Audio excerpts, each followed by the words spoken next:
Ela achava que estava sendo amada. Na verdade, estava sendo observada, medida por olhares que ela ainda não sabia decifrar. História enviada por uma das nossas seguidoras. Baseado em fatos reais. Mudam os nomes, mas a verdade permanece. Clara e Rafael cresceram juntos. O tipo de amor que não explode, floresce. De repente, um dia, eles já não sabiam onde terminava a amizade e começava o amor. E o tempo foi fazendo o resto. Amaciando o riso, alinhando o jeito de andar, misturando os planos. Durante anos, a vida deles foi calma. Nada de grandes gestos, só presença. Presença é o tipo mais silencioso de amor, aquele que não precisa provar nada. Quando decidiram se casar, não houve pedido ensaiado nem testemunhas. Foi uma conversa pequena, entre café e tarde morna. "Chegou a hora, né?" ele disse. E ela só sorriu, como quem aceita o destino sem precisar de promessas. Desde então, tudo virou sonho. Um vestido branco, um lar pequeno, uma janela por onde o sol entraria devagar, como se pedisse licença. As famílias se envolveram com o entusiasmo de quem quer ajudar, mas também com a curiosidade de quem quer controlar. De repente, todos tinham opinião sobre o bolo, o terno, a música, o número de convidados. A alegria deles virou pauta.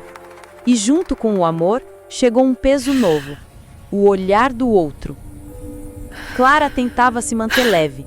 Repetia para si mesma que casar é sobre amor, não sobre aprovação. Mas bastava sair de casa para sentir o julgamento caminhando ao lado. "Casar agora?" alguém dizia. "Tão jovens ainda?" Outro completava. E mesmo disfarçadas de conselho, as palavras vinham frias. Rafael percebia. Guardava o desconforto dentro do sorriso, enquanto tentava protegê-la de um mundo que opina alto demais. Ele vendia o carro, comprava móveis, ajudava a montar o ninho. Ela se dividia entre listas e sonhos. Os dois acreditavam que estavam preparando o futuro. Mas o futuro, às vezes, vem com rachaduras que a gente ainda não vê. A casa começou a nascer. Um espaço pequeno, mas cheio de promessas. O sofá era emprestado, a mesa herdada, as travessas doadas, e mesmo assim, tudo ali parecia perfeito. Eles riam quando erravam o prego, quando a tinta manchava a parede, quando a cortina ficava torta. A cada erro, uma lembrança. E por alguns instantes, nada parecia poder tocar aquela felicidade. Mas a inveja tem passos leves. Clara não ouvia, sentia. Nas entrelinhas dos parabéns, nos olhos que demoravam demais sobre ela, nas risadas contidas quando virava as costas. Era como se o amor deles, tão puro, despertasse incômodos antigos nos outros. Numa dessas noites de montagem e cansaço, Rafael disse enquanto ajeitava uma prateleira: "Depois de tudo isso, ninguém vai nos separar." E ela acreditou. Mas quando entrou no quarto, algo dentro dela vacilou. O vestido estava pendurado na porta do armário, balançando leve com o vento. A luz da rua atravessava o tecido e desenhava o contorno do sonho. Clara parou diante dele. Por um segundo, esqueceu de respirar. A emoção atravessou seus olhos com um reflexo líquido, quente, pesado, impossível de segurar. Ela passou a mão sobre o tecido e sentiu o coração acelerar. Não era só amor, era medo. Medo do tamanho do que estava por vir. Medo de perder o controle do próprio conto de fadas. De repente, ela não estava mais olhando para o vestido, estava olhando para si. E não reconheceu o rosto do espelho. O sorriso parecia de outra mulher, de alguém que precisava provar ser feliz o tempo todo. Rafael entrou devagar, abraçou por trás e sussurrou algo que ela não escutou. Não porque ele falou baixo, mas porque o barulho dentro dela era maior. Naquele instante, Clara percebeu. O amor estava pronto, mas o mundo talvez não estivesse. O amor dele seguiu firme, mas agora tinha ruído. Um som quase imperceptível, como vidro trincando devagar. Os dias se tornaram longos, cheios de listas, escolhas e opiniões. Clara acordava com o celular vibrando em mensagens. Já escolheu o buffet? Quantos padrinhos? Vai ser na igreja mesmo? O casamento, antes um sonho, começou a parecer uma planilha coletiva. Ela queria calma, mas o mundo cobrava pressa. E a pressa não combina com o amor. Rafael tentava ajudar, mas o cansaço dele tinha outro peso. Trabalhava o dia inteiro, resolvia orçamentos à noite e mesmo assim sorria. Sorria para não desabar, porque ele via o quanto Clara se doava e o quanto o brilho dela diminuía a cada comentário, a cada comparação. As pessoas começaram a medir a felicidade deles com réguas que não pertenciam à história. Ah, fulana teve 200 convidados, Beltrana fez em salão caro. Vocês deviam pensar em algo mais elegante. E entre risos disfarçados vinham as feridas que doem mais que qualquer crítica. Clara sentia nos ombros o peso da expectativa. Ninguém dizia abertamente, mas ela sabia. Queriam assistir, comentar, aprovar. O amor deles já não bastava, precisava parecer perfeito. À noite, quando o cansaço dominava, ela deitava e ficava olhando o teto. Rafael falava sobre o dia, sobre o dinheiro apertado, e ela apenas ouvia o som da própria respiração. Havia algo em suspenso, algo que ela não sabia nomear. Era como se o casamento tivesse virado um palco, e eles atores de uma peça que já não escreviam. Um dia, entre planilhas e orçamentos, surgiu a questão da festa. O dinheiro não dava, e ninguém queria abrir mão. Rafael segurou a mão dela e disse, com calma: "Vamos fazer simples. Só quem estiver com a gente na igreja vai para a festa. É justo?" Ela respirou fundo. Achou bonito, íntimo, como se o amor pudesse caber em quem realmente estivesse disposto a testemunhar. Eles decidiram assim. Os convites da festa seriam entregues na saída da igreja, para quem estivesse lá. Um gesto de carinho, um símbolo de fé. Mas esse gesto inocente seria a semente da dor que viria depois. Nos dias seguintes, o mundo reagiu sem saber. Olhares curiosos, perguntas que soavam como acusação. E a festa? Onde vai ser? Vai ter lugar para todo mundo? Clara respondia com sorrisos educados, mas por dentro sentia a pele arder. Era um incômodo antigo, o medo de decepcionar. E foi nesse clima que veio o primeiro embate.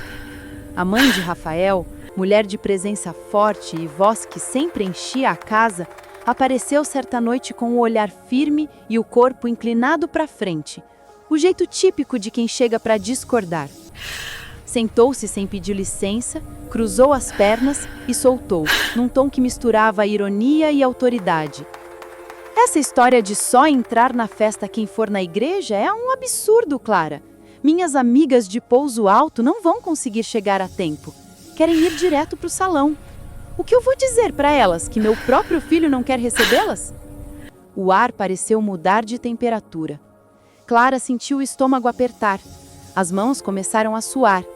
Não era apenas uma opinião, era uma reprovação disfarçada de preocupação. Tentou responder com doçura, mas a voz veio trêmula. "Dona Lúcia, a gente não quis excluir ninguém. É só uma forma de deixar mais íntimo, sabe? Quem for na cerimônia já recebe o convite para comemorar com a gente. É simbólico." A sogra suspirou fundo, cruzou os braços e disse com frieza: "Simbólico para vocês, porque para quem fica de fora parece soberba." O silêncio que veio depois foi o mais pesado que já existiu dentro daquela sala. Rafael tentou mudar de assunto, mas o olhar da mãe cortou o dele no meio. Não precisou levantar a voz. O desprezo viajou pelo olhar. Clara engoliu o nó na garganta e forçou um sorriso que mal chegou aos lábios. E naquele instante, entendeu. Havia começado uma guerra invisível. Quando a sogra foi embora, a casa ficou diferente. O cheiro do perfume dela ainda pairava no ar, um cheiro doce, que de repente virou incômodo. Clara sentou-se à tabela, olhou para o vazio e sentiu o corpo tremer. Não de raiva, mas de impotência. Não queria desrespeitar, mas tampouco queria ceder. Era o tipo de dor que não sangra, só queima por dentro. Rafael a abraçou por trás e disse baixo: "Ela só precisa de tempo." Mas Clara sabia, o tempo não cura o que o orgulho alimenta. Nos dias seguintes, o assunto se espalhou. E o que começou com uma discordância virou um rumor discreto. Pessoas próximas começaram a perguntar só para entender. Mas perguntas às vezes são só uma forma elegante de fofoca. E então veio a segunda prova. Na paróquia onde fariam a cerimônia, a secretária, Dona Yolanda, mulher doce, de fala mansa e jeito maternal, a chamou num canto. Falava baixinho, como quem pede algo inocente. "Minha filha, eu e o Mário queremos muito ir na festa de vocês, mas ele trabalha até tarde e não vai conseguir vir na missa. A gente podia passar direto no salão, só para dar um abraço. Não tem problema, né?" O pedido veio coberto de afeto, mas por baixo tinha o mesmo veneno sutil, a exceção carinhosa, o favor emocional. Clara sorriu por educação, mas o coração acelerou. Quis dizer sim para evitar o constrangimento, para não parecer engratada, Mas ceder seria trair a própria escolha. E o amor, às vezes, exige firmeza. Tentou falar com calma. "Ah, Dona Yolanda, a gente adoraria ver vocês lá, mas combinamos de entregar os convites só para quem estiver na cerimônia. É um jeitinho de deixar o momento mais especial." A mulher sorriu, mas os olhos se apagaram. "Entendo, minha filha. Só achei que a gente fosse um pouco mais próximo." Clara sentiu a culpa subir pelo corpo como febre. Era impossível não se sentir cruel, mesmo sabendo que estava sendo justa. Quando saiu dali, o coração pesava. Parecia que cada explicação tirava um pedaço da alegria do casamento. Naquela noite, em casa, ela sentou-se na beira da cama e chorou. Chorou baixinho, para não acordar Rafael. Era um choro cansado, um choro de quem quer ser compreendida e não consegue. Chorava pelo esforço de agradar, pela exaustão de justificar o que era puro. Rafael acordou, enxugou os olhos dela com o polegar e disse só uma frase: "Amar é fácil, meu amor. Conviver com o mundo é que cansa." Ela se encolheu no abraço dele e ali, no escuro, percebeu o que não queria admitir. O amor deles continuava inteiro, mas o entorno já estava rachando. E o que estava por vir seria a prova de fogo. Do lado de fora, o mundo esperava pela cerimônia. Mas ninguém sabia. O julgamento já tinha começado. O dia do casamento amanheceu com um tipo estranho de silêncio. Não era paz, era a expectativa. O ar parecia pesado, como se o mundo tivesse prendido a respiração. Clara acordou antes do sol nascer. Ficou parada diante do espelho, olhando o próprio reflexo como quem tenta se reconhecer. O rosto estava calmo, mas o coração batia como um tambor distante. Lá fora, o céu era de um azul indeciso. O vestido pendurado na porta balançava com o vento, e cada movimento parecia sussurrar promessas.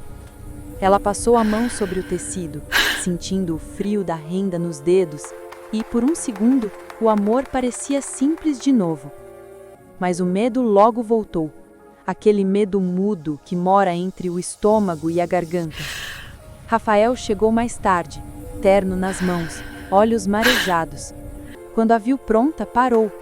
Não disse nada, porque há momentos em que o amor é maior do que qualquer palavra. Ele sorriu, e por um instante, o mundo inteiro coube naquele sorriso. A cerimônia começou com atraso, mas ninguém se importou. O sol entrava pelos vitrais, desenhando cores no chão da igreja. As flores exalavam um perfume doce, quase infantil. E enquanto Clara caminhava pelo corredor, o tempo parecia se mover devagar. Cada passo dela era uma promessa, cada respiração um pedido de força. Mas mesmo ali, no auge da beleza, havia algo deslocado. Alguns olhares vinham frios, alguns sorrisos calculados. De canto, ela viu a mãe de Rafael rígida, o queixo erguido, sem emoção nos olhos. E na última fileira, o banco vazio, onde as amigas da sogra deveriam estar. O espaço da ausência, gritando sem som. Quando o padre falou, o que Deus uniu, o homem não separa, Clara sentiu um arrepio. Não de fé, de pressentimento. Como se aquelas palavras estivessem ali para lembrá-la de que o amor nem sempre é protegido, mesmo diante de Deus. Na saída, os sorrisos voltaram. Abraços, fotos, pétalas de flor. Os convites da festa foram entregues com carinho na porta da igreja, um a um. Mas entre os cumprimentos, havia olhares que fugiam. Alguns que aceitavam o envelope sem agradecer. Outros que fingiam não ver a mão estendida. E Clara sentia. Sentia o julgamento percorrendo o corredor junto com o vento. Era como se cada parabéns viesse com uma segunda frase, não dita. Mas eu não teria feito assim. No salão, o amor virou luz. As mesas estavam simples, mas bonitas. O DJ Bruno colocou uma música suave, e a voz da alegria, por um instante, abafou qualquer desconforto. Rafael rodava a aliança no dedo, tentando se convencer de que tudo estava bem. Clara sorria, cumprimentava, dançava, mas o corpo dela estava em outro lugar, tenso, atento, em estado de defesa. Enquanto as risadas enchiam o salão, o celular dela vibrou. Uma mensagem, de um número conhecido demais. Fiquei sabendo que a festa foi linda. Pena que não era para todos. Clara parou um segundo. O sorriso congelou. O som ao redor ficou distante, como se o mundo tivesse mergulhado em água. Ela colocou o celular de lado e respirou fundo, mas o gosto do vinho mudou. Já não era doce, era amargo. Durante o jantar, ela percebeu pequenos grupos cochichando. Um olhar atravessado, um riso contido, um copo que não brindava. E o amor tão exposto começou a parecer um erro. Naquela noite, pela primeira vez, Clara quis ir embora da própria festa. Mas ficou, por educação, por força, por não querer estragar o sonho de Rafael. Quando dançaram juntos, o corpo dela estava rígido. Ele percebeu. Sussurrou. O que foi? Ela respondeu baixinho, com o rosto encostado no dele. Tem gente aqui que veio para ver a gente tropeçar. Ele fechou os olhos. E o abraço dos dois virou escudo. Um abraço silencioso, demorado, cheio de medo. De fora parecia romantismo. Por dentro era sobrevivência. O resto da noite passou como um borrão. Risadas, brindes, fotos que já não representavam o que se sentia. E enquanto todos comemoravam, Clara olhou para a sogra, na mesa principal. O olhar dela era de quem esperava um erro. E, naquele instante, Clara entendeu. Nem todo amor nasce para ser comemorado em paz. No dia seguinte, a ressaca não foi do vinho. Foi das palavras, das mensagens, das indiretas nas redes. Festa seletiva, casamento para poucos. Nem família respeitam mais. Cada frase parecia um golpe de ar frio no peito. E quanto mais ela tentava se defender, mais o silêncio se impunha. Porque não há defesa possível contra o veneno do ressentimento. Rafael voltava do trabalho abatido, evitando conversas. O chefe dele, um dos que não foram convidados para a festa, mal o cumprimentava. No mercado, Clara sentia olhares atravessando o corredor. E em casa, o amor começou a respirar por aparelhos. À noite, deitada ao lado dele, Clara ficou em silêncio. O casamento, que deveria ser o começo, já carregava a sombra do fim de alguma coisa. E, no fundo, Ela sabia. O amor deles continuava puro, mas o mundo já os havia condenado. Os dias seguintes foram longos. O casamento tinha acabado, mas a ressaca emocional continuava. Não a do vinho, a das palavras. O que era para ser lembrança doce virou um campo minado de silêncios e mal-entendidos. As mensagens pararam de chegar, os grupos de conversa se calaram, e as pessoas que antes ofereciam ajuda agora atravessavam a rua para não cruzar com eles. Clara sentia o peso de uma culpa que não sabia de onde vinha. Culpada por amar do jeito certo. Culpada por não conseguir agradar. Culpada, sobretudo, por ter acreditado que o amor seria o suficiente. Ela acordava cedo, mas demorava a levantar. A casa nova, antes cheia de planos, parecia ecoar. Os móveis pareciam distantes, como se tivessem sido colocados por outra pessoa. Cada objeto lembrava um momento feliz que agora doía. O copo que usaram para brindar, o convite sobre a estante, o buquê já seco no canto da sala. Rafael tentava disfarçar, mas o olhar dele também pesava. No trabalho, o chefe havia esfriado com ele. Um castigo não dito, um silêncio administrativo.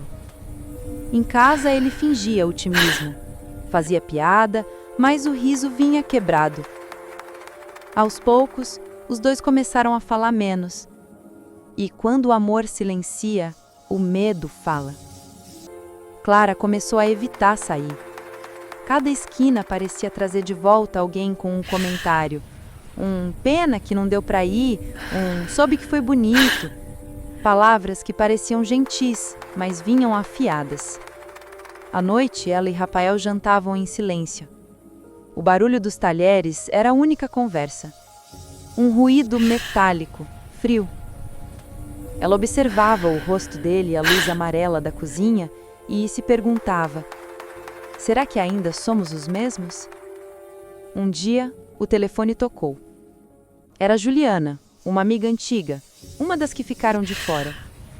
A voz vinha distante, controlada. Clara, eu só queria te dizer que fiquei magoada. A gente era tão próxima e nem fui lembrada. Clara tentou explicar. Falou da igreja, do convite, do limite, da intenção. Mas a amiga não ouviu. Respondeu apenas: amor que precisa de regra não é amor. Desculpa, mas para mim, isso foi egoísmo. A ligação terminou, mas a frase ficou. E o coração de Clara ficou menor. Era assim que as relações morriam, não com gritos, mas com interpretações. Os dias seguintes trouxeram mais do mesmo: silêncio, ausência, desgaste. Até que numa manhã de domingo, algo mudou.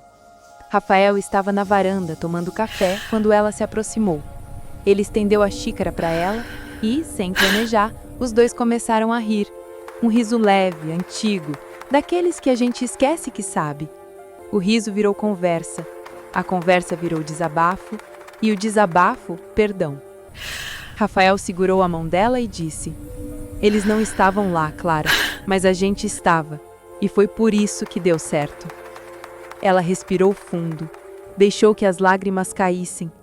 Não eram de tristeza, eram de alívio.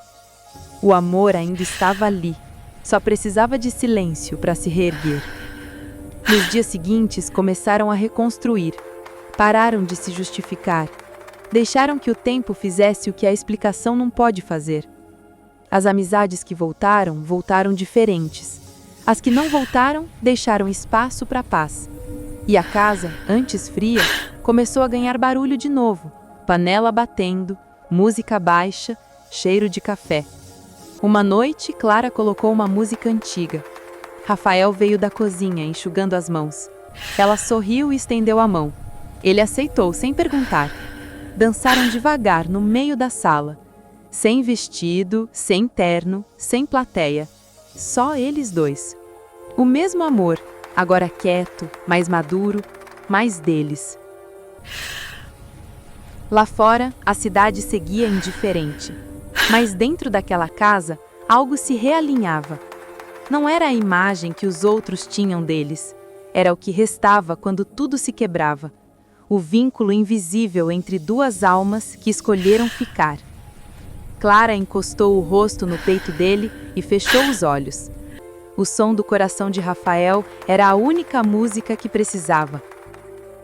Às vezes, o amor não termina, ele só muda de forma. Às vezes, o perdão não é dito, apenas vivido. E se um dia o amor também te deixou uma marca, talvez seja a hora de contá-la. Envie sua história para amoresquemarcam.canal@gmail.com. Nós transformamos memórias em histórias.